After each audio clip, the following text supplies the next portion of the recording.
This channel supports Extra Life in its efforts to raise money for the Children's Miracle Network. For more information about how to donate and join in their efforts, go to the link displayed here. Extra Life. Play games, heal kids. What up, everybody? This your boy Black Magus, and an interesting subject came up after the release of the Gears of War Ultimate Edition.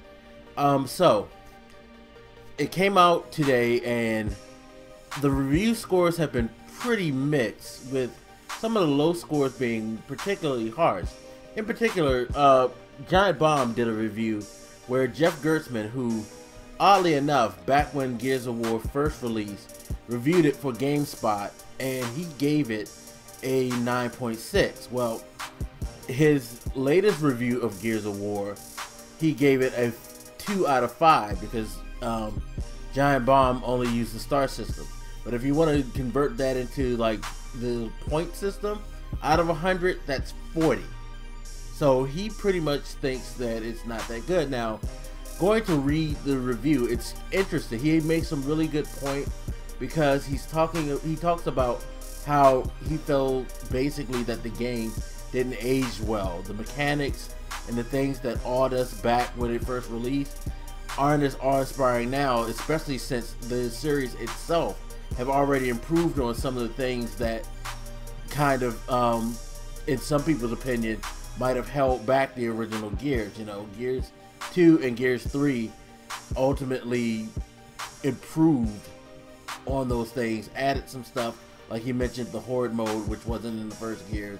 You know, he basically is like, this is just the same game it was, and after about 9 years, that's not good enough. You know, it didn't age well. He basically said that if you've never played Gears before and you were to play the Ultimate Edition, you would probably come out of the experience trying to figure out what all the hype was about Gears. That is very, very that's very, very interesting. Because again, he thought it was damn near perfect at first, but I have to say, part of me understands where he's going because, and I've said this before about a lot of games when people say they need to remaster this, they need to bring this back, and I feel like we're probably going to get a similar experience with Final Fantasy VII, depending on how much they actually change. Because with Final Fantasy VII, they're talking about this as being a like huge remake where they're redoing parts of the games, not just, you know, raising the resolution and putting a gloss of paint over it or anything, you know, doing minor tweaks and whatnot. They're talking about this is like a huge overhaul project, but we'll see when that comes out. But it still runs the risk of having us say this story didn't age well. These playing, you know, the battle system isn't as satisfying as I thought it was, you know, when I was younger, things like that. And again, it's something that I've said about older games before. We go back and we look at older things with this like veil of nostalgia and reverence, because at the time when we played it, it hit us hard. But now, maybe things wouldn't be considered as good.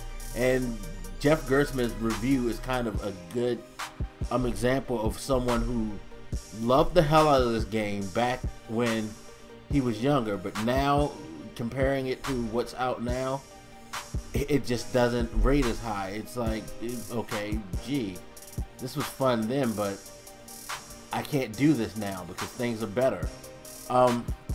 I say all this to ask this question: why do we actually review remasters? I think this is going to be a interesting conversation over the next few weeks, because there's a lot of people who are going to be decisively upset, and I can understand that, because if you have a lot of love for the Gears series, you're not going to appreciate someone telling you that something that you hold in high regard is not as good as it was in a different era.